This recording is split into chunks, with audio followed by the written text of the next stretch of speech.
there, my name is Elmarie Hyman, and I own a company called Learn Beyond the Book that provides services and resources to homeschoolers. If you wonder about whether your child's going to be okay to go to college, are they going to be able to have a job, are they going to be able to succeed in life, then maybe this video will help you. You'll be hearing from people that I've known for years and years, and then you'll hear from others that I've just met right there on the Zoom call when we were doing the interview for the first time. And it was very interesting to hear all their different experiences. The first question I asked them, because this is a question parents always have, is, are my kids going to be able to go to college? Are they going to be able to live a normal life? Are they going to be weirdos? So I wanted to know what they're doing at the moment, and I found it very interesting what they're all up to right now. So here are some of their insights. So I'm currently a senior at the Master's University, and I've been studying marketing media, creating ads and photo and video and social media. And I'm currently an intern at my school doing marketing for them. And I've been doing that for the past 2 years at school. And I'm currently in the process of hopefully turning that internship into a full-time position when I graduate. I work at a company called Aerojet Rocketdyne. They're an aerospace company. So I buy components for essentially space rockets. Yeah. I'm studying psychology. I'm definitely looking at counseling, but also educational support and educational reform. So my bachelor's was in ancient Near Eastern studies and Egyptology, and then my master's is in Near Eastern languages and cultures. Basically the same thing.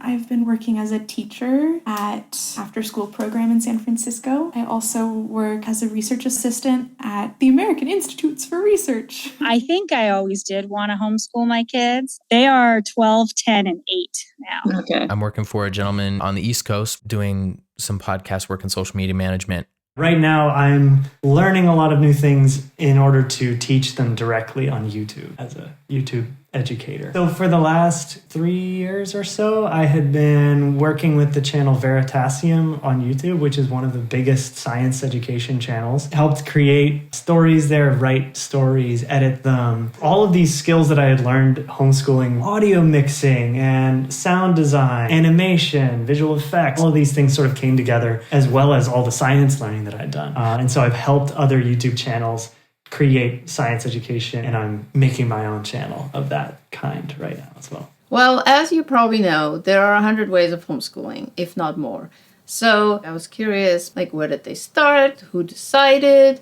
Did they just want to be homeschooled, or did their parents decide? Did they homeschool all the way through high school? And I wanted to know if there was anything they did that they could not have done if they were not homeschooled. And also, did it prepare them for life and maybe college if they went to college?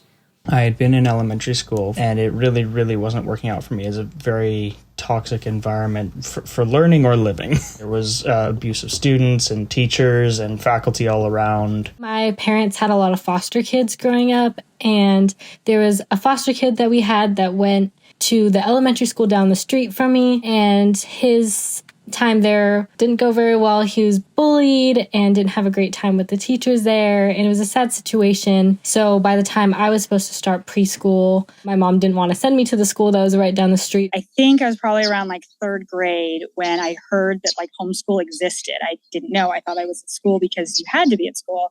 And I think it was on 2020 or 60 Minutes or something. There was some story about homeschoolers. I was like, oh, Mom, this is what I want to do. Why am I still going to school? I didn't know.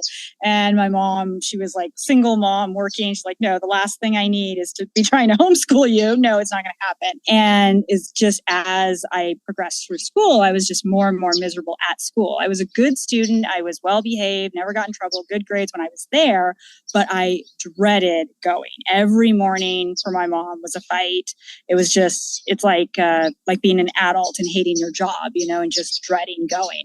So I was miserable, and over the years, made my mother miserable to the point where she gave in. My mom used to be a teacher and had very high standards, and so the schools in the area did not meet those standards of quality education that could be really supportive and focused on a child learning and focused on opportunity to pursue what they find interesting and have a lot of hands-on learning and hands-on support. My family started homeschooling because as we looked to the schools nearby and really just the schools in the United States, there were distinct advantages to doing it ourselves specifically that we could explore anything that we wanted to. And at the heart of it, really like figure out what we wanted to do with our lives and that what we were passionate about before, graduating high school, before graduating college. We could do a lot of that foundational self-work of figuring out what we like and what we don't like really, really early. So the biggest thing for me was as a really small kid, I had like super bad separation anxiety from my mom.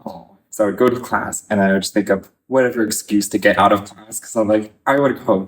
I had so many stomach aches that it was getting to be like kind of a problem where like he's missing almost every other day. Like, Yeah. what's going on? Yeah. I made it through to like junior high. It started 7th grade, winter break. And I was like, I'm not going back. I hate it. I don't want to go back. I'm not doing school anymore.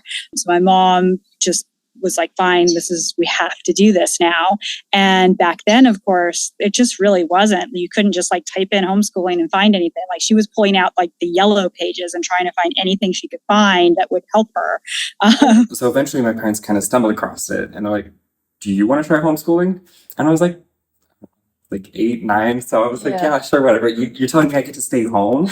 Cool. Sounds good to me. A friend of my mom's had her daughter in this program called Wonder Tree out across town. They'd have various instructors doing lessons at different times in different rooms, and students would go to whichever one that interested them at that time. We had carpentry lessons, English lessons, Spanish lessons, and it was a physical institution, so it wasn't quite home learning yet.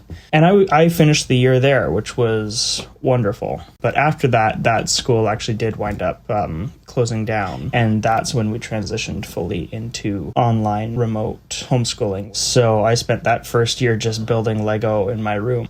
And for my mom especially, it was hard because she was like getting all these workbooks and like, oh, let's make sure you're keeping up with your age peers. And I wouldn't touch them. There was some trepidation about that, but we had a wonderful learning consultant, Jennifer Ingracio, to help guide us through this process. And it's like, yeah, he needs to do this. He needs to take this time. And this isn't just time spent putting around. There's a lot of structural design, organizational stuff that goes on. And so that was the beauty of self-design, was it was experiential based learning. Like, oh, okay, you talked to a scientist today. Well, there's some science credits right there. Oh, you're working with blocks and structures. There's some engineering and math into that as well, even if it is fairly basic. Finding a homeschool community, I think, was really what made it seem doable to both of my parents. Like seeing that other people have done it and there are ways to do this and people they can talk to learn about how to do it. I would have friends at one homeschool class where it would be for a certain kind of subject, like a history class where we would all get together at someone's house and watch a video about the topic we were learning and read together about the historical period. So when I was younger, it wasn't super academic. At first, we just did homeschooling where the school gave you everything they were doing in the classroom. And they're like, just do this at home. And you meet with a teacher once a month, I think, just to make sure that you had done all the work. And so we did that, I think, for a year or two. We did it really through a school that did like independent study or allowed for like distance learning. They did it for like showbiz kids, because it was out of LA. And so kids that worked, I think like Elijah Wood and Jennifer Love Hewitt or something graduated from that school, technically. Cool.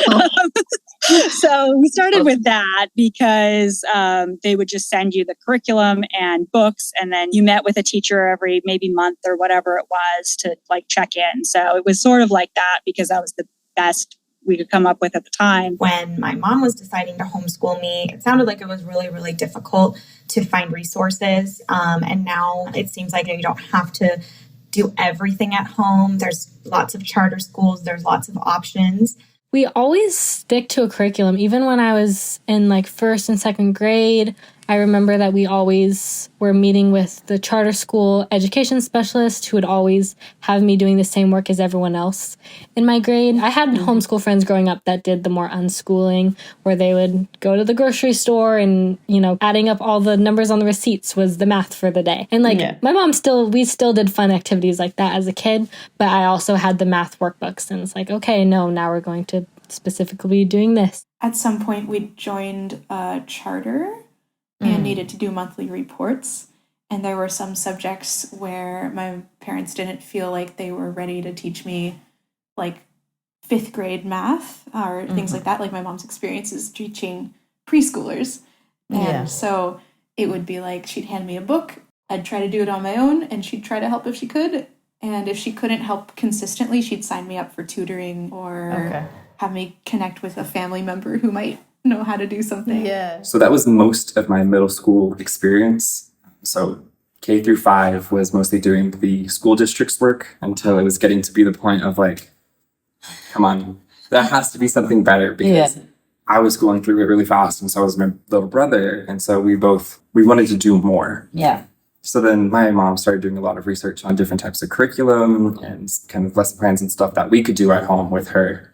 When you think of homeschooling, like that style of, okay, we're going to sit down, I'm going to teach you this lesson. Yeah. We did it pretty unorthodox. A lot of homeschoolers fall into the camp of doing school at home. It was much more interest focused. Whatever I expressed a desire in, my parents supported me in that. So I expressed a desire, for example, with playing drums.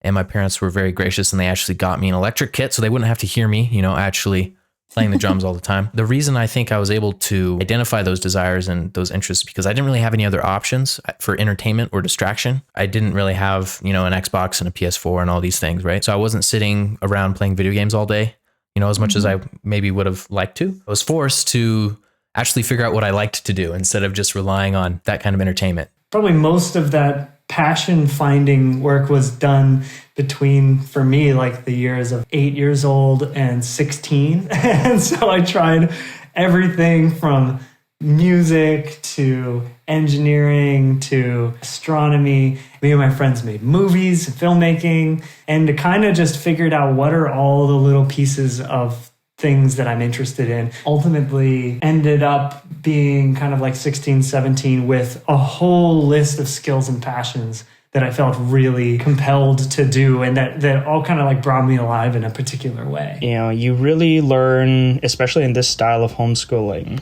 this unschooling perspective, to engage with what you want and not to needlessly sit around for stuff that you don't need. During that period, I started taking classes outside of just the home classes. And that's kind of how I ended up at like Learn Beyond the Book and taking classes at our local charter school.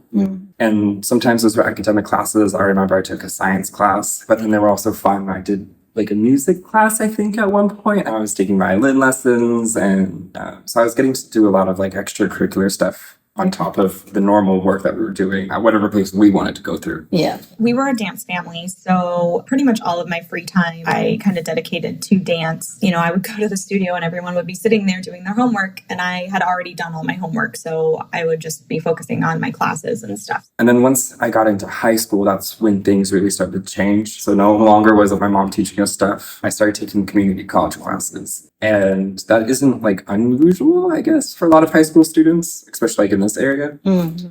But I was able to take 3 college classes every semester instead of maybe just one here and there. Yeah. So I could take all of these skills, like say filmmaking and music production, and find a class at the community college while I'm still in high school that I could enroll in as a high schooler and get high school credits while exploring a college level topic.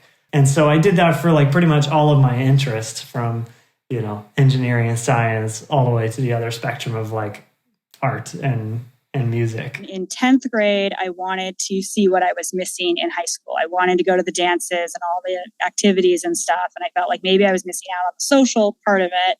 So I did go back to high school for 10th grade. I was happy to do the social part and I liked it. It was fun and everything. But the classes were so slow compared to what I was used to. And there was a lot of times when I was sitting in class, like, if I were homeschooled, I'd be done with this right now and off doing, something else that I wanted to be doing. What they were doing in a week's time, I would have done in a day at home. So it really, really slowed everything down. And then the school instituted a policy about being absent. And even if there were excused absences, if you missed so many days, you would automatically fail. And I, at that point, was really, really into showing horses. And so just looking at my show schedule, the days I was going to miss, I would end up failing all my classes no matter what I did.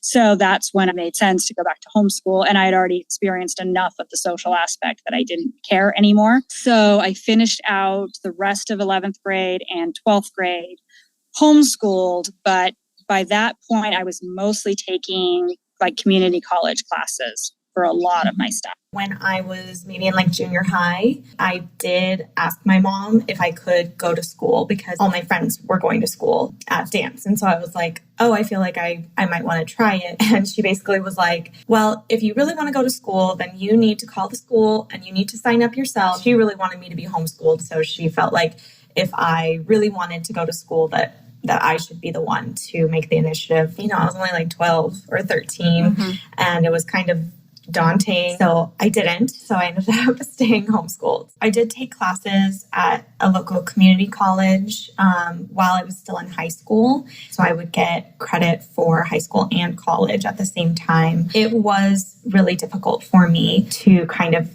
take those classes and be with people that were older. I did struggle with writing and math when I was in, like junior high and high school. So I did have to do a lot of extra work once I got to that level to get up to the point where I would be able to take those higher level classes that I needed to be able to graduate and transfer to a college. The amount of academic work that was expected was way heavier. Just like preparing for tests was something I wasn't super used to. And the fact that there was a grading system was really new for me. And it was really overwhelming at first to try to feel like I'm succeeding at something. In my homeschool experience, there was a lot of really positive affirmation all the time, even if we didn't know what we were doing. I think that led me to really think of myself as like really competent at a lot of things, but not always like reflecting on what the skills were that I was being competent at and growing in those skills. So that was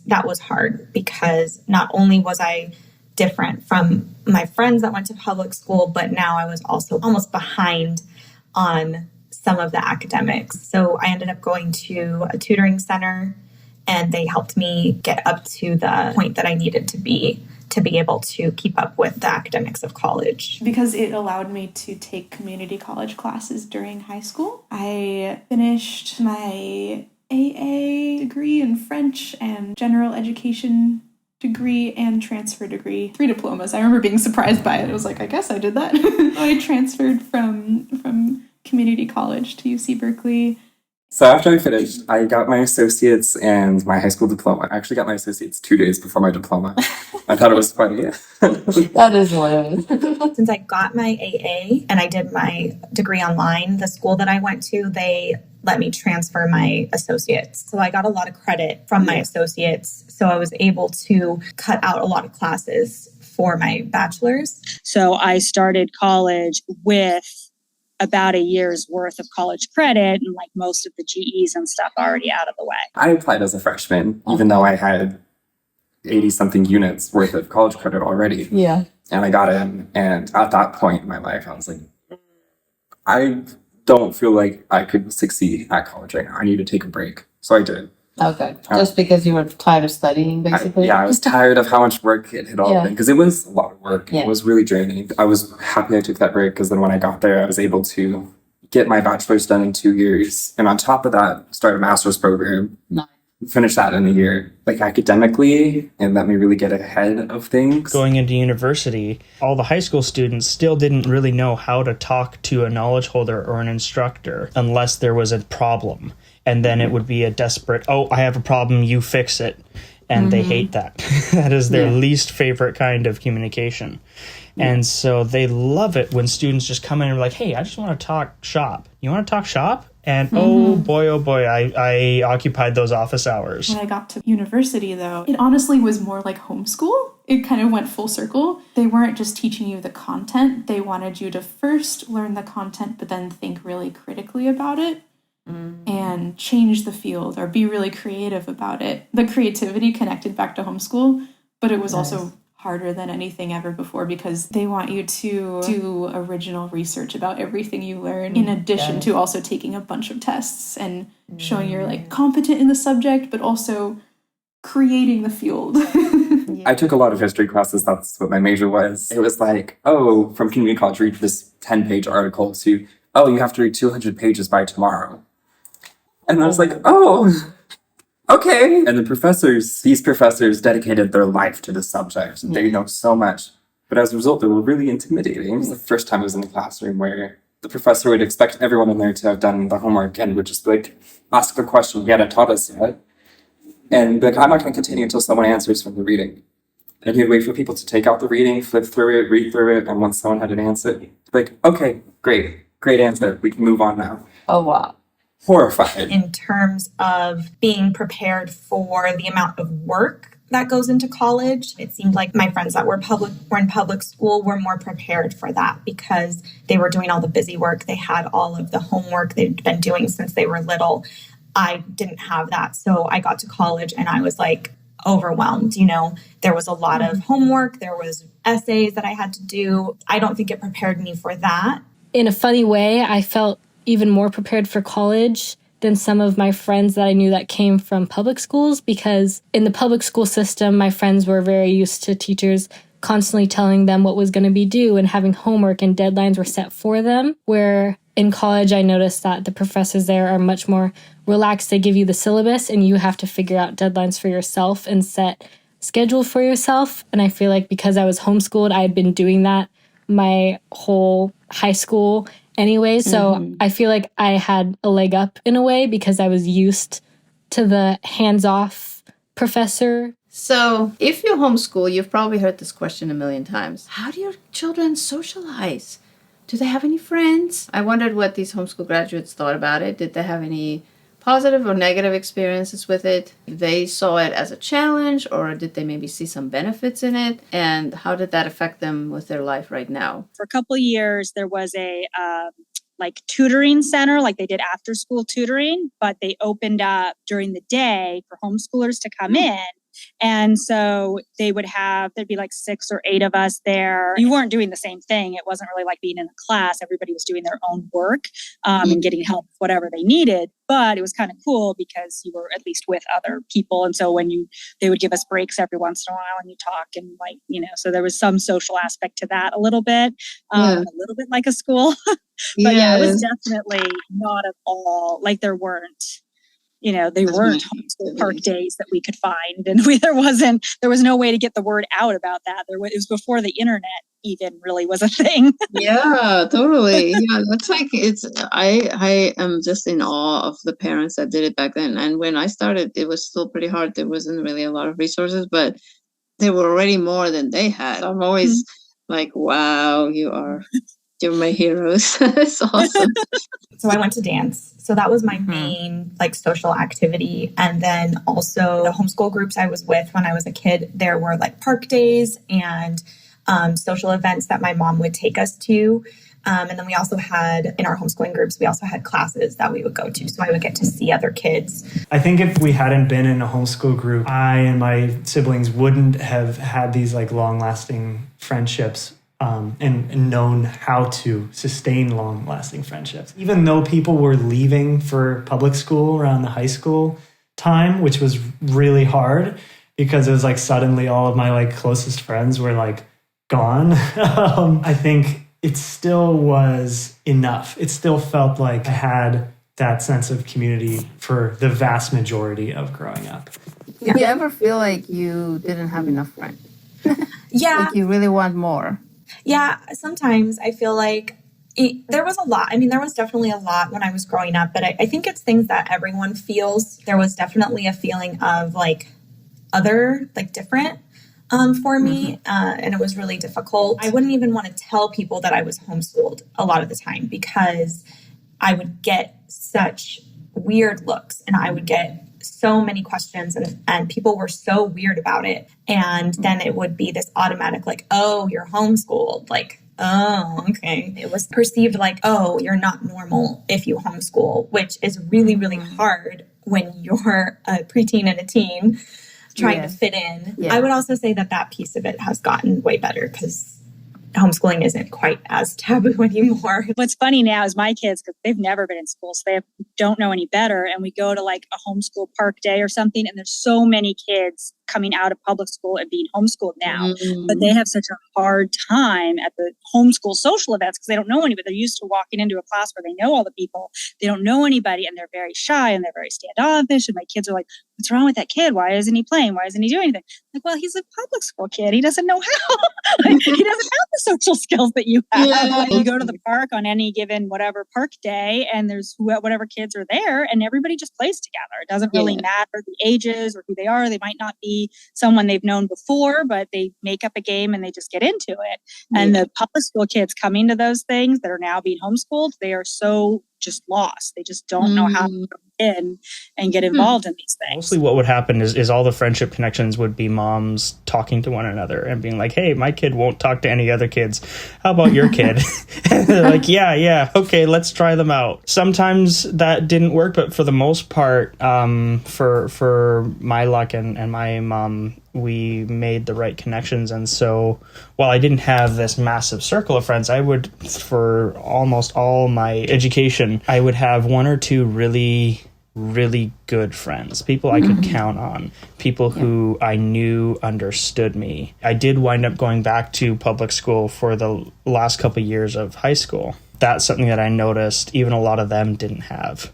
And so while I didn't have a age peer socialization, I got something that I value much more, which was knowing how to socialize generally. So homeschoolers all the time learn to talk with adults or with younger kids or older kids. Age isn't really a barrier for your social connection. You're just connecting with whoever's there. Most of my peers through high school were middle-aged single parents taking night classes at a community college.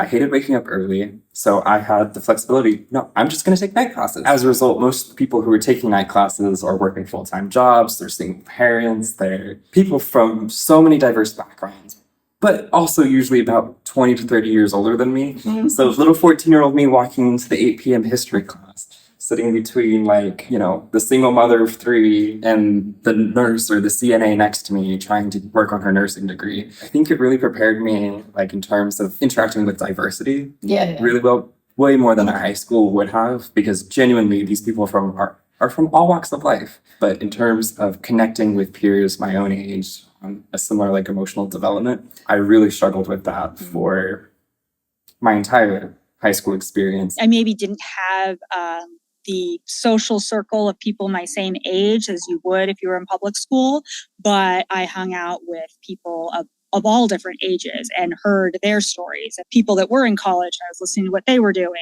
and how they had to work and go to college and what they were doing. There were so many.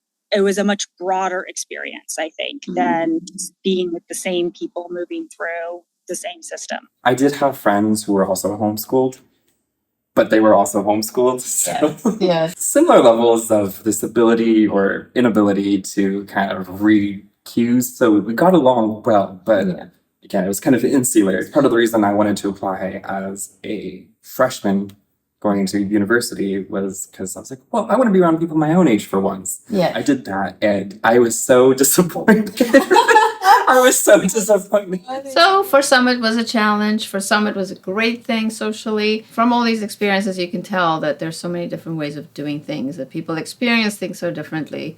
And so I'm curious, what was the best thing that they had because they were homeschooling? I feel like it was a reflection of all the best things about home and family. One of the most beautiful things about homeschooling is whatever your family's strengths are, you can focus on that, or it's kind of a given. It might not even be defined as a subject or something that is written up in a monthly report if you're in a charter school.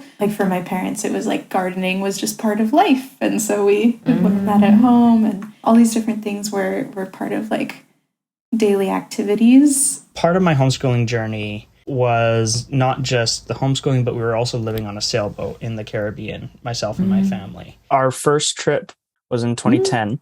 And we did that for about 9 months. Started in St. Vincent, went as far south as Grenada, and parked the boat in Florida. All sorts of shenanigans ensued, It worked really well with our homeschooling stuff with self-design. invaluable learning experience. I mean, I was on watch when we were sailing, so it was my responsibility to make sure we were safe overnight in some passage when I got older. That brought with some invaluable life perspective wisdom. When you're sailing, you are beholden to the weather and the waves. So there's a patience and a understanding that comes with that lifestyle that I've been able to translate into life shoreside. The breadth of skills that I developed because I was homeschooled, it's almost alien talking to, again, people my age, because I'm like, oh, cooking all different types of curry, baking things, camping. I have apparently a weird amount of survival skills that I thought just everyone learns. Like, oh, you don't know how to skin and prepare a deer? Like, that's not, what? Why? Like, you don't know how to read a map? I learned that when I was 12. Like, just had a lot more time to develop my own interests while I was being homeschooled, which was great. I mean, I was able to teach painting classes when I was 17. 18, 19. Like if I was in public school, I wouldn't have had the time to develop those skills. I think the freedom and the flexibility were definitely my favorite parts. And then I got opportunities even back then when there weren't nearly the options that there are now. I was still able to find some really cool things that I got to do that I think would have been difficult to do if I was in public school. I took some like college classes that were online then, and like there weren't very many online classes, but I got to take like a University of Pennsylvania sociology class. And that isn't something that I ended up doing at all, but I really enjoyed it. It was like really cool to take. So, and I got college credit for it, which is cool too. But it was like, I wouldn't be able to do this. It was a really rigorous, hard university level sociology class that I was taking when I was 16. I wouldn't have been able to do that and keep up with high school classes. One of the things that I got really into about age 14 or so was flying airplanes. And I, for a really long time, wanted to become an airline pilot. And the way that I got into that wasn't meeting a pilot on the street and learning about what a cool career it was. It was literally, I just was playing Microsoft Flight Simulator on my computer at home, and I realized how bad I was at landing airplanes, and it kind of made me annoyed. And I was like, I'm smart. I can learn this. Like, why can't I just land this stupid airplane? So I started just playing this game like constantly, trying to get better at landing. And then once I'd kind of mastered landing, I was like, okay, what if I could do a whole flight? And so again, in just Microsoft Flight Simulator, I just kept building up these skills of like, okay, now I can take off. Now I can land. Now I can do an entire en route cruise. And then watching YouTube videos to see what do actual airline pilots do? What are the switches that they're throwing? Getting to the point where I actually could start like an airliner from nothing's on in the airplane to taking it off, flying across the country in the simulator, obviously, and then landing, taxiing to the gate, talking to ATC the entire time. And at that point, I was basically doing what an airline pilot does. I had this goal for myself of doing that every single day to get better at it. And so I did that for, I think, a year and a half or so. Every single day I flew in the flight simulator. And by the end of that sort of year and a half, I realized like, well, I should just fly real airplanes. Like, this is a really fun hobby, but it would really be great to actually get in an airplane. So then we connected with some homeschool friends that knew some people who had airplanes and who had actually been flight instructors. And they took me up and started showing me the ropes of real airplanes. And within about, I think, another year and a half from that period, I got my private pilot license before I got my driver's license at 16, I think, 17 years old. I really don't think that would have been possible if I was in public school. Like the amount of time commitment to not just flight simming and learning about the physics of flying on my own at home on YouTube or whatever, but going to the community college to go take ground school and technically advanced aircraft classes, to working jobs to be able to pay for flight training. The whole time through this educational journey, taking this principle that I feel like is like the core of homeschooling, which is do what you need to do to understand the world around you, sure, but like don't forget to find your passion and be sort of fearless in like learning everything that you can. along the way. Like, don't just learn the basics, like figure out what it is you love. So there you have it. Like 100 different ways. Okay, I didn't interview 100 people, but 8, I think, different ways of doing things, different experiences. People experience it so differently depending on the person, it seems. So I'm hoping that this was helpful to you as you plan your own students' education, and I would love to hear from you. And if you have your own homeschool graduates, or maybe you're a homeschool graduate yourself, whether you're a teacher, a parent, a student, I would love to hear what you think about this documentary, any questions you might have. Feel free to get in contact with us. If you want to subscribe to this channel, you can obviously do that. If you want to get notifications of future videos that we're going to post and the full interviews of all these students, feel free to push the bell notification. Please leave us some comments or anything you would like to add if you have any experiences or any questions. Thank you so much for watching, and we'll see you next time.